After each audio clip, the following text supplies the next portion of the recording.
Swing at the World family, we are back. It's been a long time. We shouldn't have left you with something to talk about. We got a special guest today. Somebody I've been trying to get on the show for a while. A new Streetbeefs champ, for real. Hitman Hamilton. And the man's out of Jersey, not Boston. Let's just fucking be clear. I done butchered this man's hometown for a while. What part of Jersey you from?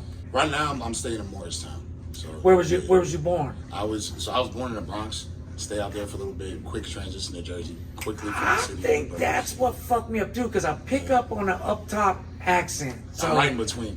Right, my man. Recently, very recently, you just fought Afro Samurai for a title shot rematch and snatched the belt. How'd that feel though?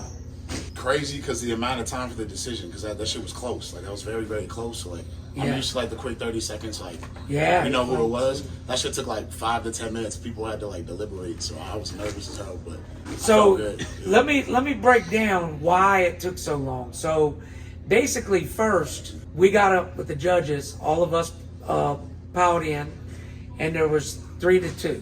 But one of the three was Yin. So I said, okay, I want to see if the crowd got it this close. Because if the crowd would have voted unanimously, we would have went with that. So we go poll the crowd, and it was kind of. So I said, fuck it, we got to go with the judges. I'm not sending this out in a draw, period. So we went back, and it was 3-2 for Hitman. I think he deserved it. You know, I think you landed some good power shots. You looked like a totally different fighter from your first fight to your second. Why? What changed? I just learned so much after that first loss. Like I was getting away with a lot of my mistakes just because I was connecting. Right. And when I connect, it kind of takes away like your battery. But when I couldn't land on him, I'm just wasting energy. He's countering me. Right. Like I wasn't used to that. And, So you was being more patient this time. Yeah, just patience and working on the fundamentals and just staying calm and not letting him drag me into a crazy fight. Because he was talking hella shit. He was trying to drag me into a Mentally. He was doing the Garcia shit to me. Yeah. Well, I mean, look, you know, you did well, brother, and I can say this in the history of Streetbeefs, okay? Rematches in Streetbeefs, usually the guy who won the first one usually wins the second one, okay? I didn't know what was going to happen here. I hoped that I was going to see a better version of Hamilton. Not that the first version was bad, but we did. The man came back looking highly motivated. So where do you train? First of all, how long have you been training? So I was 2.5 years pretty much by myself. Y'all stole me out and you did a Jersey pop-up event. Like the same day I joined the group, y'all announced it. So I was like, that's weird timing. So my man. Yeah, like a week, I bought gloves literally on the way to the fight. I was taking the label off. It was stupid. My opponent was looking at me like I was bugging, but yeah, I was taking the label off. I had a good time, and y'all snatched me out. I've been self-trained pretty much at Crunch Gym, just heavy bag jump rope. Now you did mention a gym though. 30 days before the fight. Because I'm like, bro, I always do like a couple sparring sessions, like 2 or 3 before a fight. Nowhere near enough because of my schedule. So I was like, let me join the gym real quick so I can get that consistent work. And I did it. It was perfect timing. Like 1 month before, coach watched my first fight, told me what I needed to work on. I worked on all that shit, and it worked out, man. So. My brother, I'm going to tell you, that is remarkable that you self-taught because you fight good. What's the goal for the future for fighting? I swear to God, the only reason I'm doing this is because I was talking shit on the couch and I was like, yo, I feel like I can do this. And then when I got the opportunity, it was like, all right, like the whole glove up or shut up shit. I was like, all right, let's try it. You know what I mean? And I just fell in love with it for fun. And then like the whole community, like the whole town I live in, they're all involved in it. People like looking up the fights all the time now. Really? I got dudes trying to come out and fight with me. Like I got people that never fought. Like they want me to come train them and shit now. So it's grown into such a thing. Like, I got to keep doing it. You know? How old are you? Just turned 30. So you know, you still fairly young. A lot of people think 30's old, which is fucking stupid. I wish I was 30. You in your prime. You know, you can make some noise either way. I hope you're building a social media. I tell all of our fighters, look, you know, you got a shot. If you're good, you got a shot at being a successful fighter. But you lose a lot less brain cells if you fight for a while, but focus on that social media. People get rich off that now. So are you building a social media? So my IG has been building a lot. I might actually change my name because some stupid old shit. I might make it like Hitman. Bro, you gotta make it Hitman Hamilton. Yeah, I gotta change it. Trust me, because there's people checking for you. I bet you. There's people going on trying to find you, you know. So you heard it here first. He gonna try to change his name to Hitman Hamilton. Give that man a follow on Insta. You on YouTube or anything? That I literally just made one for this purpose. I was actually waiting to win this shit so I could do it how it started, how it's going type of shit. That's my first video. And then I'm just gonna build up from there. I got some boys that's willing to do editing for me in town, so I'm excited for that. And then hopefully angle shit is like I end up on a Misfits card like you guys or something. Yeah. Like I like really respect the sport, so I don't expect to be like some brand new professional sensation. Like I know it takes years and years and years, but I'm gonna use my 10 to 15, get my little clout up, get some money from it, and use it for the rest of my life. You gonna call out some fighters from Misfits? Shit, who's at I'm like 190. Who's 190? You talking about Kurt Scooby? I don't know. Yeah, I don't know none of them. I'm gonna keep it a buck, but I've seen Salt Poppy was in the class and he keep dropping. He's like y'all weight class now. Really?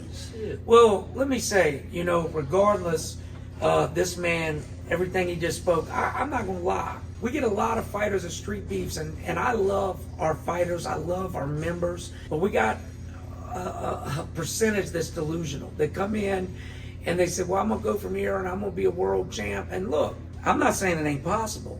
What I'm saying to you is, out of all the amateurs and all the pros in the world, minus backyard fighters, only a couple make it to be a world champion. So it's a low percentage. If you was fighting amateur in a sanctioned org, I would tell you the same thing.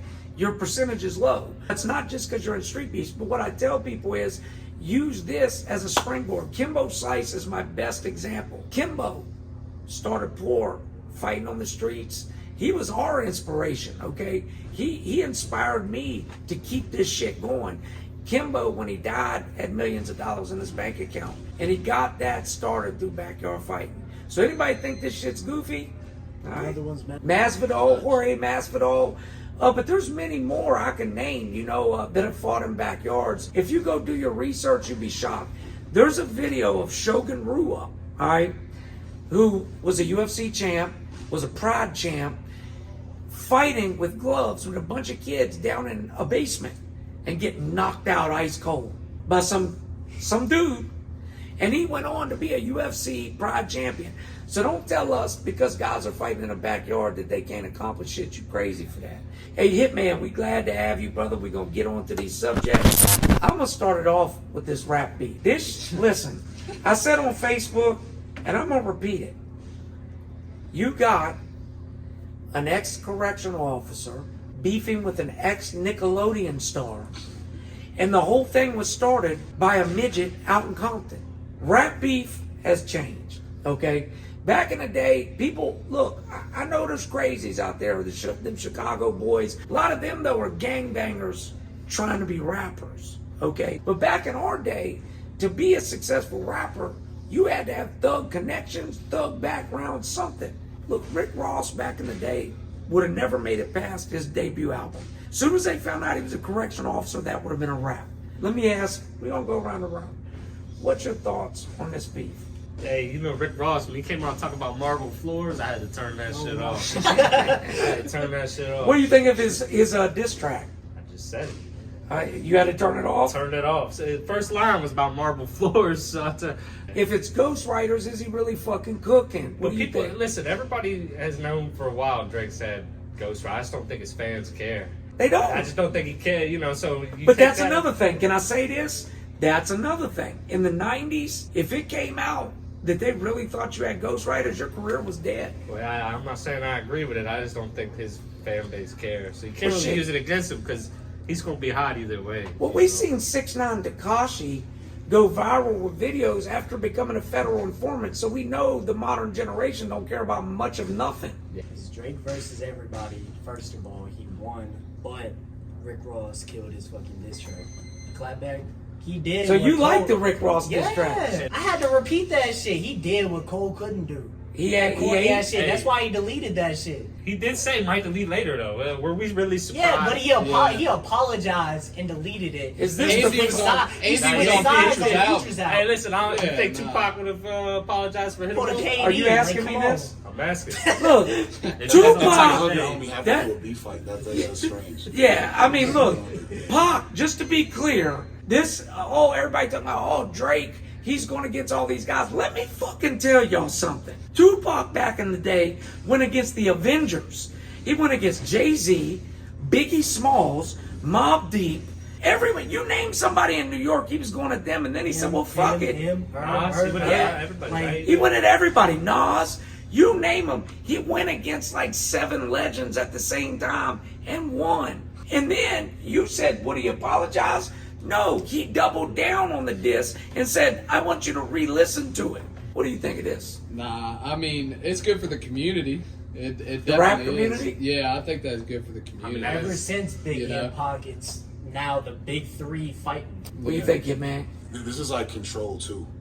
Yeah. You know what I mean? Like an overhyped diss track that just because we don't hear from Kendrick that much, it sounds like, oh shit, you heard he said fuck the big, like that's Oh not yeah, that yeah, crazy. because he came out with that verse. Everybody I lost thought their it was minds. completely You overhyped. never hear him speaking like I that. agree. too. I thought it was super overhyped, bro. Bro, I agree. Drake's response was way better. Rick Ross shit was booty. That was Agreed. That was I think, yeah. Listen, and irrelevant. Like, I don't know. What I remember when Control came out.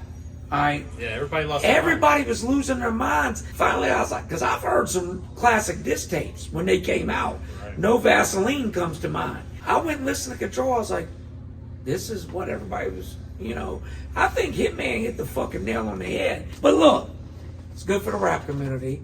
I don't think nobody's going to die behind this one, right? Does anybody think there's any danger? Fuck. that might be the only reason Cole deleted his shit because he was going a little crazy. Like on it, he was saying some shit like He did talk about he was talking murder. about don't wake up my people because I can't control them if they go out. Oh, So he yeah. was saying He all did that talk about shit. crimes. Yeah. So maybe it's against peace and love, Cole. Is Cole soft or is Cole I mean, he just a sorta- peaceful dude Listen, that I was don't like riding drama? until He he sort deleted of that switched shit. sides, so. But yeah, when he deleted it and But started at the same time, apologizing. he's not really. My favorite rapper Sort would of. never apologize for a diss track, man. It's either put it out and keep it or just never put it out. Right. Yeah. You got to stand That's on what it. I mean, You have Yeah. to stand You on remember it. a day that they weren't getting leaked either? People, you had to drop your own Yeah, diss yeah, track. yeah. You had to write it and drop it. Hey, Say. listen, I declare I'm leaning toward Drake winning. I wasn't feeling Ross's shit personally, but opinions vary. I think Drake's just too big to beef with. And I think Kendron is a midget that's overhyped. I'm just saying. Shoe. Like, I'm how do you just- have a size Size 7 7 shoe? That was a bar. I agree. None of y'all are gonna say that. Man, where the fuck is Metro the world is? Oh, Metro Boomin. One line that was good is stick to making beats, man. Nah, I'd have Make to some hop on the drums. mic after that. Yeah, For yeah. real. Tell me to sit What if and he make got it. a track Well, they with said that to Pusha Drake, Drake though. too. Make They said another- that to Dr. Dre. You remember when they said stick to producing? Nah, you can't Well, just yeah, make another they beat. did. Finesse 2 times. I don't know who the fuck this dude Who? is. I've heard of I've him. heard that. Finesse yeah, 2 I've heard times. He's a Memphis rapper, I believe. He's been going back and forth with NBA YoungBoy. He comes out and says that he will let somebody blow his baby mama's back out for $200. 200 though? Wait. For 200. Listen, I thought when I was listening, understand but I thought you was gonna say 200,000. something. Yeah, 200,000, something different. good. $200. He said $200. That sounds like cheap labor. Are y'all For real. feeling that? I don't think nobody's feeling that. This is baby mama Fuck too. no.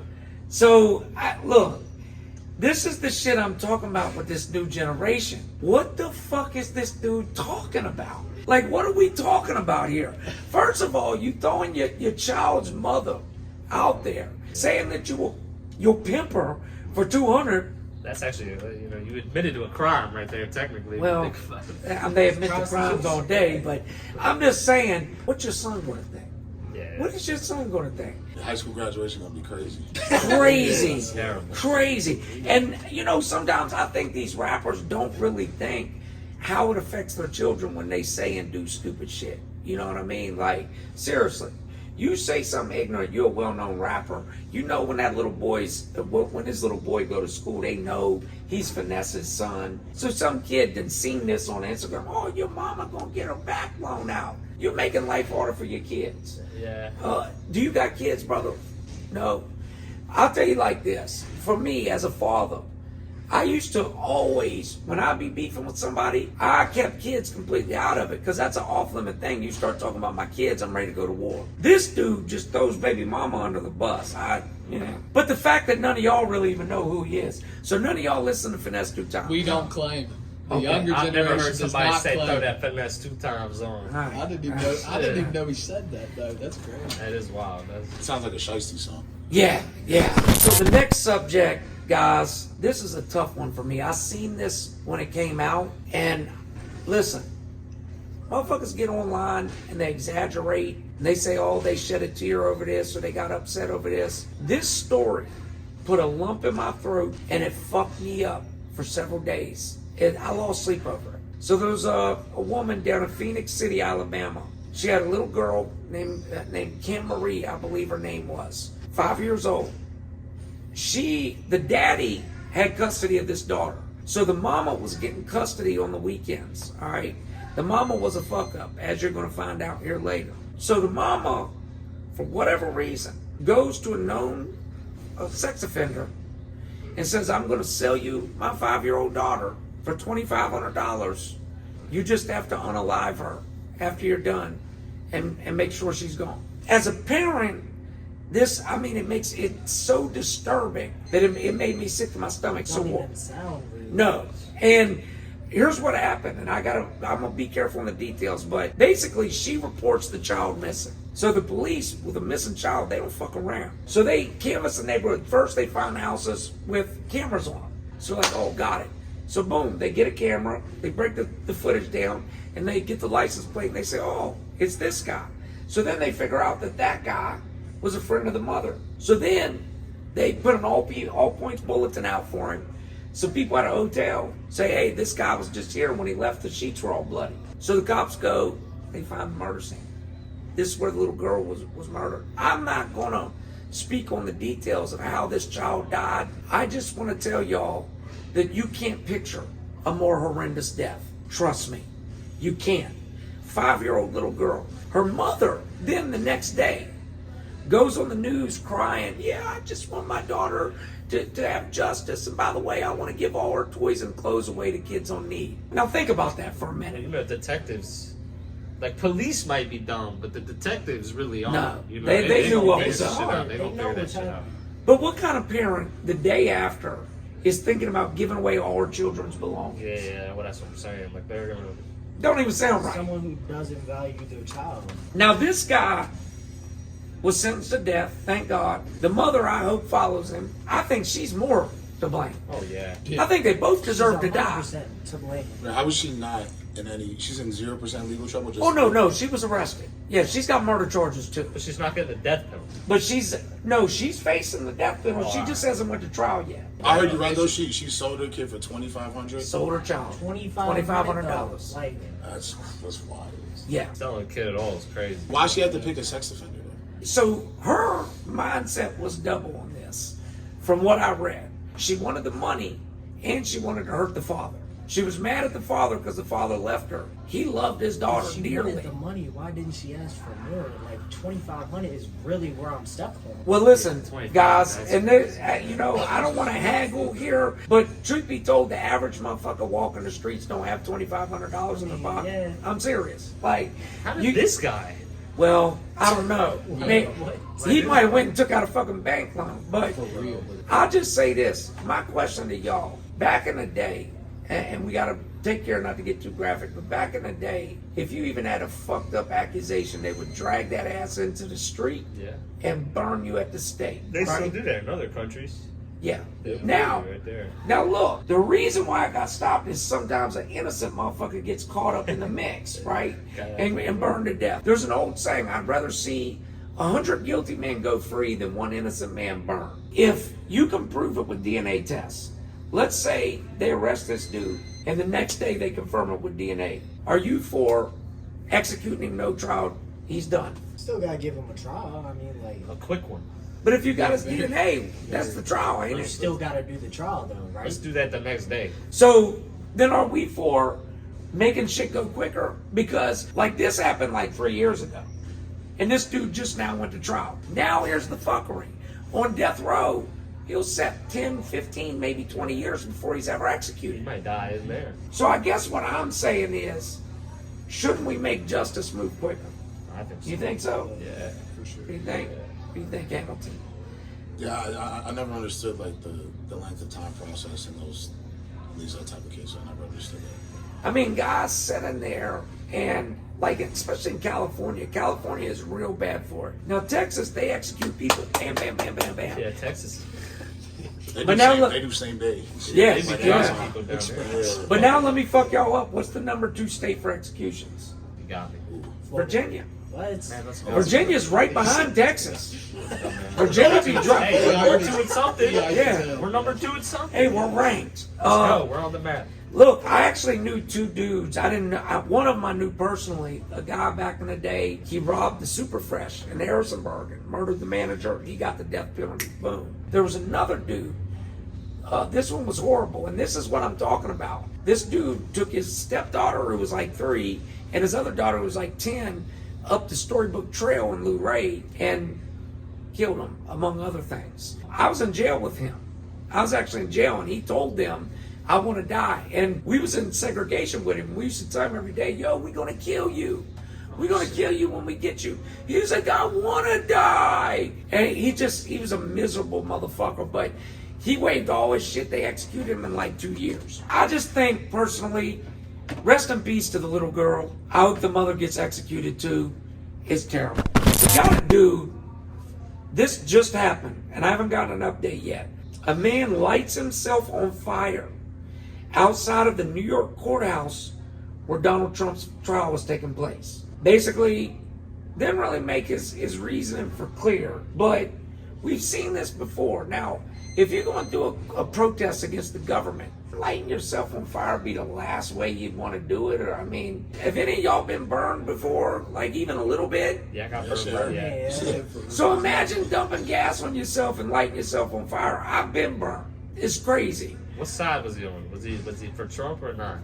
I think he's anti-Trump. Don't quote me. He was just saying basically there was a bunch of corruption, blah, blah, blah. So he lights himself on fire. He turns himself into the Human Torch. Did he live? So what'd that do for him? For the culture, you know. Yeah, for the culture. Yeah, For the culture. for the one time, man. Had to do it. So he lived though? As of about 40 minutes ago, he was still alive and they were rushing him to the Oh, that was just now, pretty much. But I'm going to throw a bet out there that if he dumped gas on himself and lit himself on fire, he don't make it. So just to tell y'all, I had 3rd-degree burns over 61% of my body. My brother had 3% less than me. He died, right? They said the more above your chest that you get burned, the more chance it is you're going to die. So let's think about it. If you're dumping yourself with gas and lighting, Yeah, it starts there. worst Starts part. at the head. Yeah, people crazy, man. Yeah, What do y'all think about the state of the government in America, just as a whole? You don't even, if you want to talk about a specific subject, fine.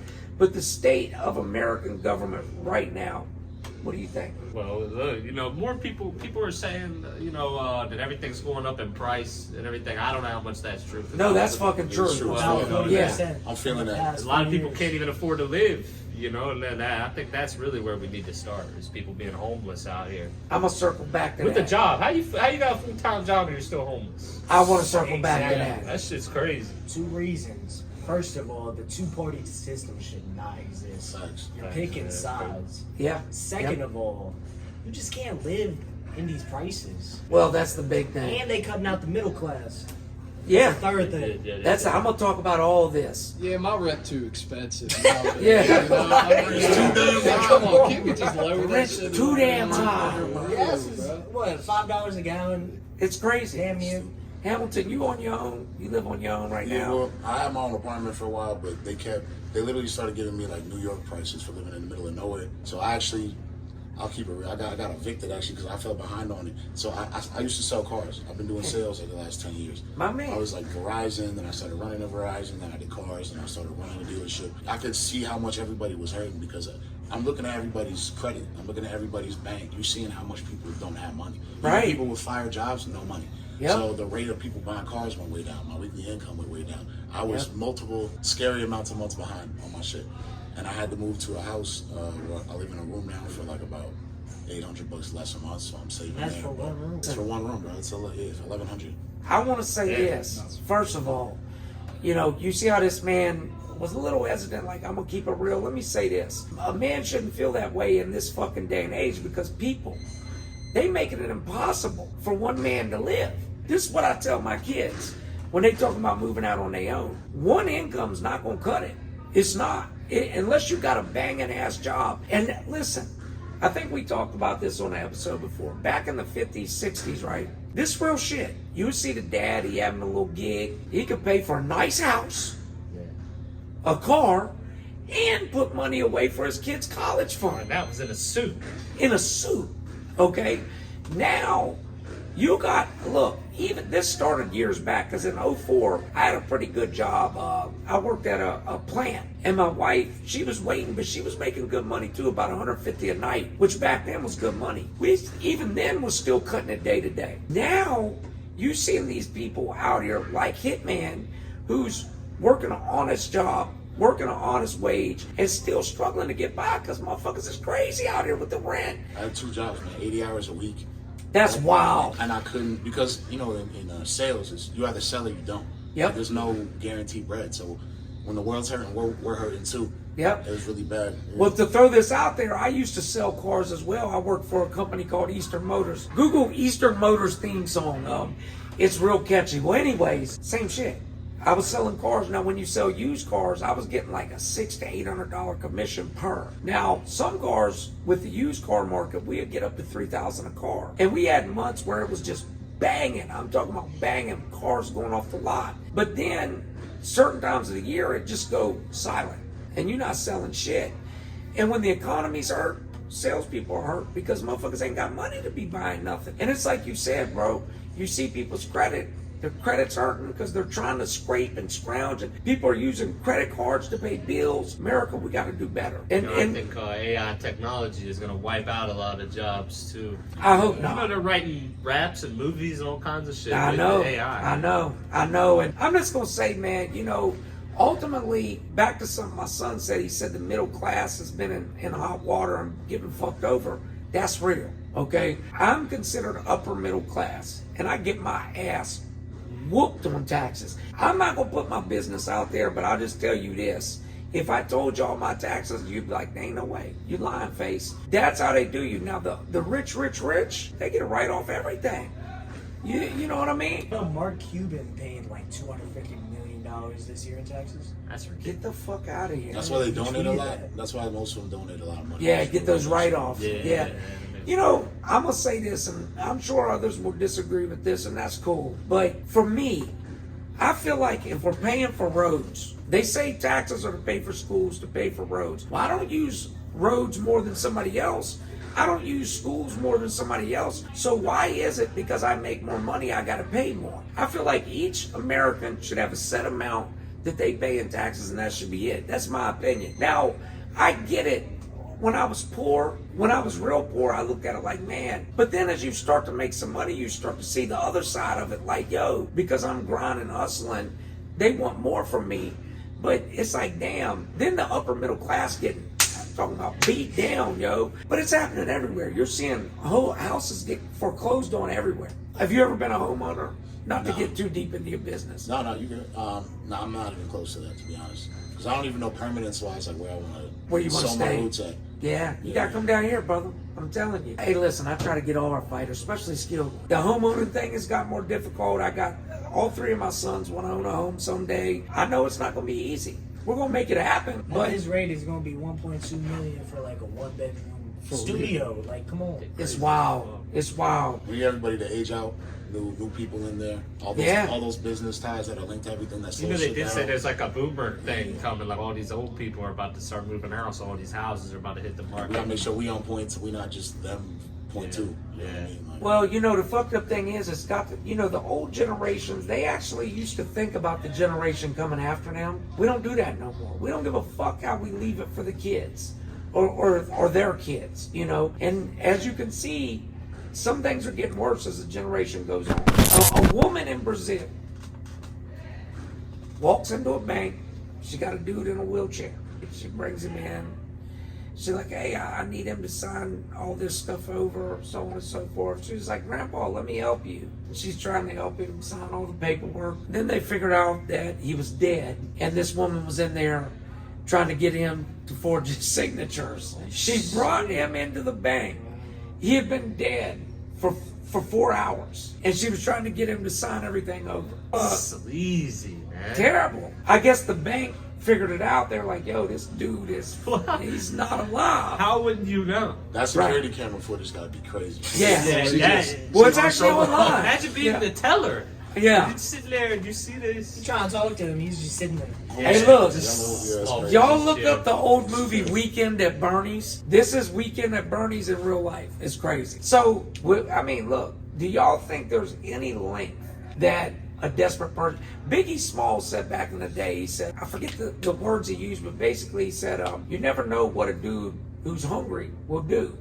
You never know what a dude who's starving may do, what lengths he'll go to. Do you feel that a motherfucker that's down and out is excused from doing anything they got to do to survive? It's a life or death, right? But that's not life or death. No, that was just great. If it's life or death, you could probably justify that somehow, you know. But, All right, so let's rephrase it.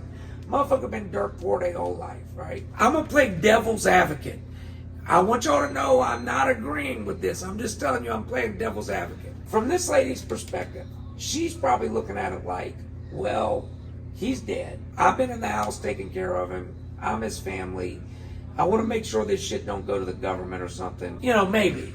So I'm going to take it in and make sure the money comes to me. But I'll say this: most people do that while they're alive. Right. Most Yeah. people, you know, talk to him because surely he was not, out and about the last couple of days. No, I would have spoke to him and be like, Grandpa, Look, final hours. Right. We got to get this paperwork going. I'm sure that would have been the right thing to do. have any of y'all heard of the lottery, the lottery curse? A lot of people that win the lottery get fucked over and fucked up. So there's a story about a dude named Shakespeare. He was a Jamaican. I think he was either Haitian or Jamaican. He won several $1 million, and this white lady befriended him. And the whole time she's scamming him, she ends up shooting him in the back in his yard, burying him in his front yard. She goes out the next day buying Hummers, Corvettes. Well, then his mama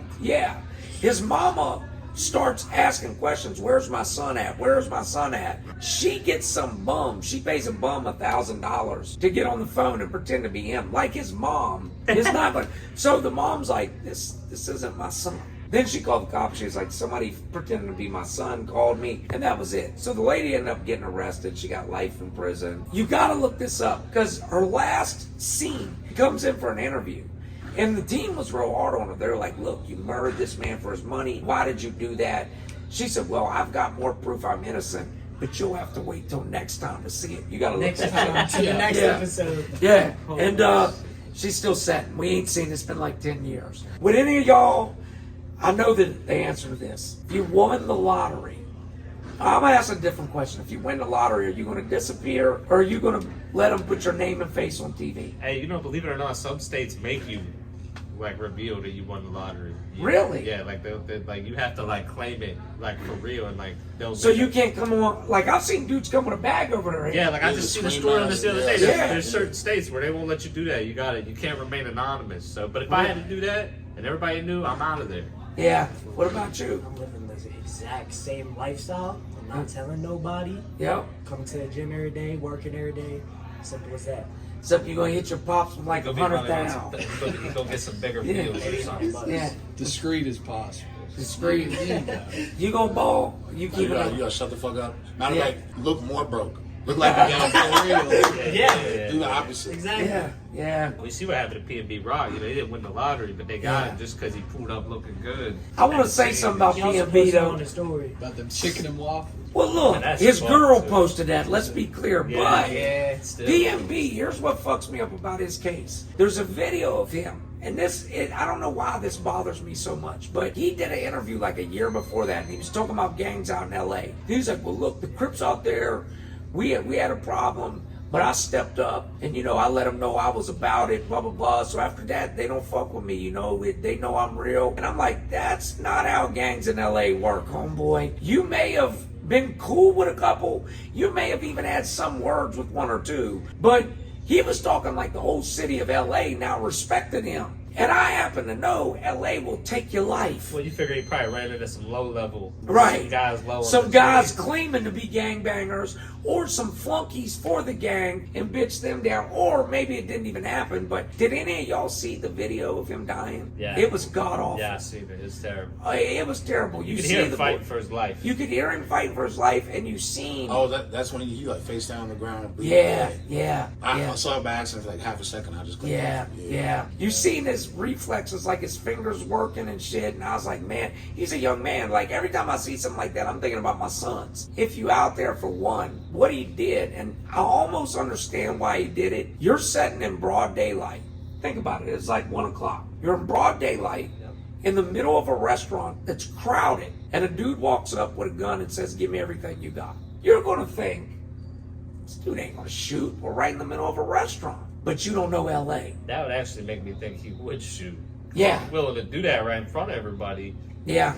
You know. Yeah. I mean, I feel bad for the kid, but got to move smart out here, fellas. Ryan Garcia. I think the kid's got mental illness. All right. I don't think any of what he's been doing is a front.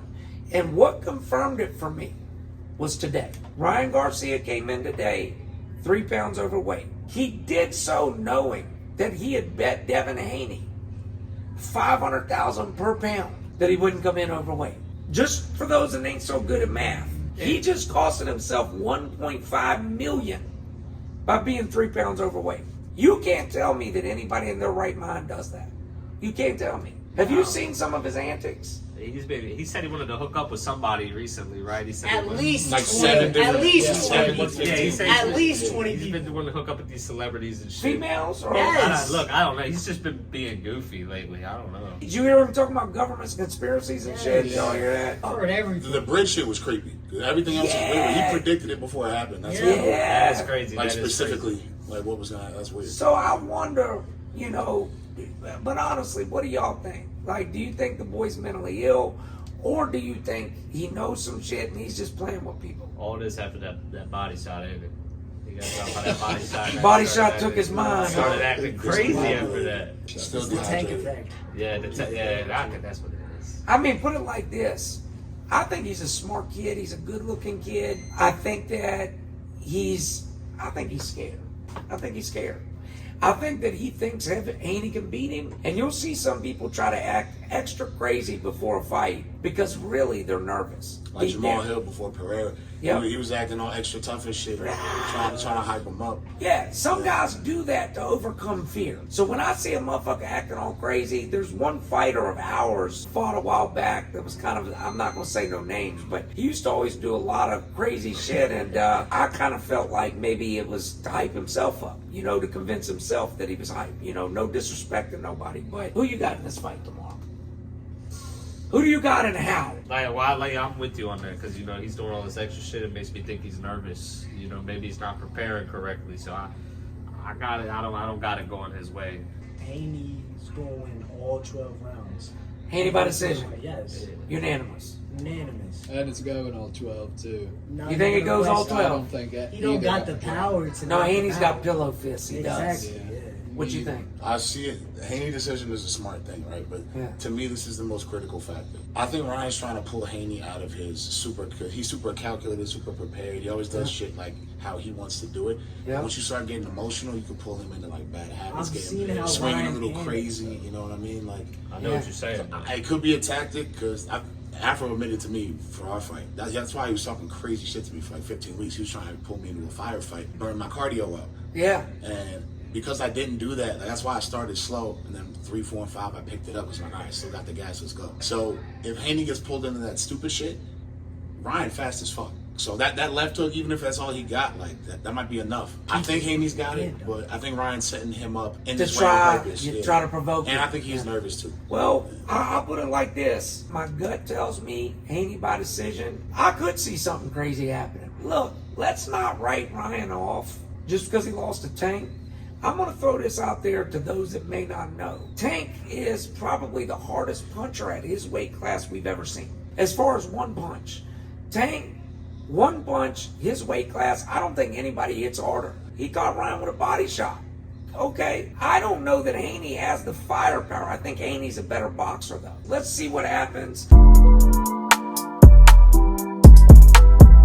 It was at a bagel factory, right? Early 2000s. Keep in mind, like technology and shit just wasn't as good. I guess there was some repairs that needed made. And the guys that had to go and make the repair, they worked on this conveyor belt. Like I say, sat the bagels on there, you know, it brings it through this big ass oven. They said the oven needs to cool down for 12 hours before anybody goes in there. And they only let it cool down for, I think, 2 or 4 hours, right? They sent these 2 dudes in there and they couldn't come back out. So when they started in the oven and the conveyor belt went, because they had to go in there, they cooked them alive. One guy made it out the other side. I think it was like 75 feet. You know what's even worse when you get cooked? You're conscious the entire time. Well, they were. Yeah. The entire time. They said they were in there for a couple minutes and they were good. And then they started hearing them scream. They couldn't stop it and it didn't go reverse. So they just had to go through it. So let me ask you though, and I know you're not going to know the answer to this, but couldn't they just crawl against the conveyor belt? I'm sure if they could, they would have. I mean, it was just so hot, I guess. And, you know, it was a industrial oven that cooks the bagels. Can you think of a worse way to go? I think the one guy lost consciousness was what it was. And the other guy actually made it out, but he was already cooked. So when he got out the other side, he fell out and he just died. They both died. Both of them died. I know you can withstand it for a little bit, but obviously there's like limits. Like, my boy's dad was a firefighter. His dad this drill where they would heat up a bus to like simulate it. They fucked up and the doors welded shut. And a bunch of the dudes got stuck inside. And he has like physically, his whole body is changed. Like he doesn't have the tip of his nose. Oh my God. Missing a finger. It looks completely different. Like now wait a minute.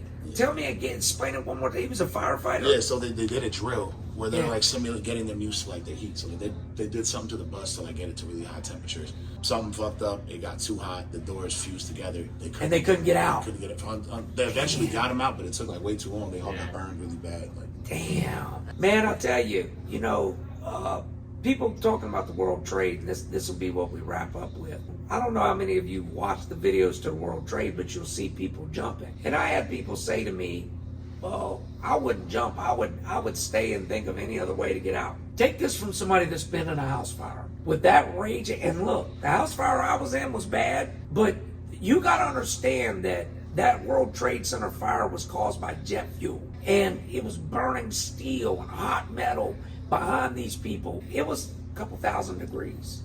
Okay, it was hot enough to cook the beams, to melt the beams. They felt that behind them. They figured jumping out was a better death. I can tell you, heat and fire, it don't get no. Why do you think when people talk about hell and whatever that is, they always compare it to fire? Rest in peace to those poor souls. You know, rest in peace to everybody at the World Trade Center, and rest in peace to everybody that's lost their life early. Hey, listen. Hitman, awesome to have you today, brother. Is there anything you want to shout out before we go? Yeah, a few people. First of all, shout out y'all. My life has changed ever since I've been a part of Streetbeefs. People that like haven't contacted me in like 10 years come out the woodwork now. Every day, weekly. When's your next fight? When can I come? When can I see it? So you've like re-involved all the people in my life with something really cool. I mean, I've been getting occupation off of like learning how to box. I'm cool with fair play. He's actually been like my little secret weapon. But before every training camp, he kind of comes and gives me like a little bit of work, a little bit of ad work and shit. Nice. So shout out to fair play. He's deployed right now. Nice. Fair play, safe return. Shout out the other Jersey champs, Ryu and Hippie. Shout out Aces Boxing, who I just joined. Y'all getting me right. Hey, well, listen, brother. Pleasure to have you. I can honestly say one of my favorite fighters at Streetbeefs. No cap. There's a few guys. You know, I like most of our guys, but everybody knows there's some I like more than others. I kind of brighten up when I see him. That man's one of them. Gorilla, and that's my homie too. Shout out Gorilla. Keep your goals going, brother. You're a good fighter. It was great to get some work with you today. Y'all go follow him. He's going to change the name on his Insta. I got one more shout out. I forgot. Yeah. Y'all three. I'm gonna keep it. I'm gonna keep it a $1,000. I'm gonna keep it very real. Y'all to me on camera look like little kids. When I get in the ring with y'all, everybody grown man. So if y'all think it's sweet, it's not. It's really not. My man. Much love, y'all. We'll see you next time.